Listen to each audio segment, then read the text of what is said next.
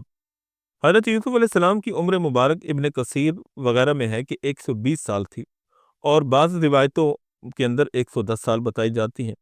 Be be Zulaikha سے 2 بیٹے افراہیم اور منشا اور ایک بیٹی جس کا نام رحمت بنت یوسف تھا، ان کا نکاح حضرت ایوب سے ہوا تھا جنہوں نے بیماری میں ان کی خدمت کی تھی۔ اور افراہیم کی اولاد میں حضرت یوشع بن نون پیدا ہوئے جو حضرت موسیٰ کے رفیق تھے۔ ابن اسحاق رحمۃ اللہ علیہ نے حضرت عروہ بن زبیر سے روایت بیان کی کہ جب حضرت موسیٰ علیہ السلام کو حکم ہوا کہ بنی اسرائیل کو ساتھ لے کر مصر سے نکل جائیں تو بذریعہ وحی اللہ تعالیٰ نے ان کو حکم دیا کہ حضرت یوسف کو مصر میں نہ چھوڑیں بلکہ ملک شام میں لے جا کر اپنے آباء و اجداد کے پاس دفن کریں۔ اسی حکم کے مطابق حضرت موسیٰ علیہ السلام نے تفتیش کر کے معلوم کیا کہ دریائے نیل میں سنگ مرمر کے تابوت میں ہے۔ پھر آپ علیہ السلام ان کو فلسطین لے گئے اور حضرت اسحاق اور حضرت یعقوب علیہ السلام کے برابر میں دفن کر دیا۔ حضرت یوسف علیہ السلام کے بعد قوم عمالقہ مصر پر مسلط ہو گئی۔ بنی اسرائیل مصر میں غیر ملکی تصور کیے جاتے اور ان کو قسم قسم کے عذاب اور ایذائیں دی جاتی تھیں، جب تک کہ حضرت موسیٰ علیہ السلام کے ذریعے اللہ جل شانہ نے ان کو اس عذاب سے نہ نکال لیا۔ اور اس کے بعد حضرت موسیٰ علیہ السلام آئے اور بنی اسرائیل کو وہاں سے کیسے نجات دلوائی، وہ ہم حضرت موسیٰ علیہ السلام اور بنی اسرائیل کے واقعات میں جو کہ مختلف قسطوں میں آپ کے سامنے آئے گا تفصیل سے بیان کر دیں گے۔ یہ حضرت یوسف علیہ السلام کا واقعہ تھا جو ہم نے آپ کے سامنے 4 اقساط میں بیان کیا۔ امید ہے کہ آپ کو اس سے بہت کچھ نیا سیکھنے اور جاننے کو ملا ہوگا اور آپ کے علم میں بھی اضافہ ہوا ہوگا۔ اگر آپ کو ہماری یہ سلسلہ وار ویڈیوز پسند آ رہی ہیں تو سب سے پہلے تو یہ کیجئے کہ ہمارے چینل کو سبسکرائب کر دیجئے اور گھنٹی کے بٹن کو ضرور پریس کر لیجئے گا تاکہ ہماری نئی آنے والی ویڈیوز کے نوٹیفیکیشنز آپ کو بروقت ملتے رہیں۔ اس کے علاوہ لائک اور شیئر بھی کیجئے گا اور کمنٹ سیکشن میں اپنی رائے کا اظہار بھی ضرور کیجئے گا۔ اللہ پاک ہم سب کا حامی و ناصر ہو۔ وما علینا الا البلاغ المبین۔